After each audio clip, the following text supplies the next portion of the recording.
Chef ਸਾਹਿਬ ਇੱਥੇ ਬਹਿ ਕੇ ਕੀ ਕਰ ਰਹੇ ਹੋ? ਅੱਛਾ ਜੀ, ਤੁਹਾਨੂੰ ਜਿਸ ਤਰ੍ਹਾਂ ਪਤਾ ਹੈ ਕਿ ਅਸੀਂ ਮਟਨ ਦੇ ਡਾਇਰੈਕਟਰ ਆ, ਤੇ ਨਾ ਸਿਰਫ ਅਸੀਂ ਜਿਹੜਾ ਵਾ ਨਾ ਉਹਦੀ ਪਕਾਈ ਦੇ ਡਾਇਰੈਕਟਰ ਆ, ਬਲਕਿ ਉਹਦੀ ਬਣਵਾਈ ਦੇ ਵੀ ਡਾਇਰੈਕਟਰ ਆ।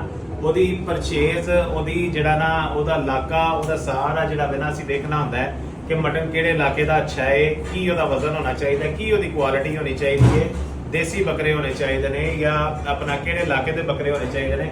ਫਿਰ ਇਹ ਵੇਖੋ ਨਾ, ਉੱਤੇ ਉਹ ਲਾਲਾ ਹੀ ਬਣਾਉਂਦੇ ਨੇ, ਫਿਰ ਮੈਂ ਉਹਨਾਂ ਦੇ ਉੱਤੇ ਖਲੋਤਾ ਵਾਂ, ਮੈਂ ਇਹਦੀ ਸਾਰੀ ਸਫਾਈ ਕਰਵਾਣੀ ਔਰ ਇਹਦਾ ਜਿਹੜਾ ਵਾ ਨਾ ਆਪਣਾ ਕੁਆਲਿਟੀ ਮੇਕ ਸ਼ੋਰ ਕਰਨਾ, ਟੈਂਪਰੇਚਰ ਜਿਹੜਾ ਵਾ ਨਾ ਏਸੀ ਚੱਲਦਾ ਪਿਆ, ਟੈਂਪਰੇਚਰ ਇਹਦਾ ਮੇਕ ਸ਼ੋਰ ਕਰਨਾ, ਫਿਰ ਬੋਟੀ ਦੀ ਬਣਾਵਟ ਜਿਹੜਾ ਹੈ ਨਾ ਇਹ ਮੇਕ ਸ਼ੋਰ ਕਰਨਾ। ਇਹ ਚੀਜ਼ਾਂ ਜਿਹੜਾ ਵਾ ਨਾ ਡਾਇਰੈਕਟਰ ਐਵੇਂ ਨਹੀਂ ਬਣ ਜਾਂਦੇ ਹੈ, ਇੱਕ ਇੱਕ ਚੀਜ਼ ਦੇ ਉੱਤੇ ਤੁਹਾਨੂੰ ਵਰਕਿੰਗ ਕਰਨੀ ਪੈਂਦੀ ਹੈ ਕਿ ਕਿਸ ਤਰ੍ਹਾਂ ਤੁਸੀਂ ਜਿਹੜਾ ਵਾ ਨਾ ਬਿਹਤਰ ਤੋਂ ਬਿਹਤਰ ਜਿਹੜਾ ਨਾ ਆਪਣੇ ਕਸਟਮਰ ਨੂੰ ਖਾਣਾ ਖਵਾ ਸਕਦੇ ਹੋ। ਅੱਲਾਹ ਤਾਲਾ ਦਾ ਇੰਨਾ ਕਰਮ ਹੈ ਕਿ ਜਿੰਨਾ ਵੀ ਮਾਸ਼ਾਅੱਲਾ ਗੋਸ਼ਤ ਹੋਵੇ ਸਾਡਾ ਉਹ ਨਿਕਲ ਜਾਂਦਾ ਵੇ ਔਰ ਡੇਲੀ ਸਾਡਾ ਫਰੈਸ਼ ਗੋਸ਼ਤ ਆ ਜਾਂਦਾ ਵੇ। ਅਲਹਮਦੁਲਿਲਾ ਅਲਹਮਦੁਲਿਲਾ। ਤੇ ਅੱਲਾਹ ਤਾਲਾ ਤੁਹਾਡੀਆਂ ਮੁਹੱਬਤਾਂ ਦਾ ਜੀ ਸ਼ੁਕਰੀਆ। ਅੱਲਾਹ ਤਾਲਾ ਇਸੇ ਤਰ੍ਹਾਂ ਜਿਹੜਾ ਵਾ ਨਾ ਸਾਨੂੰ ਅੱਛਾ ਖਾਣਾ ਖਵਾਉਣ ਦੀ ਤੌਫੀਕ ਅਤਾ ਫਰਮਾਏ। Thank you.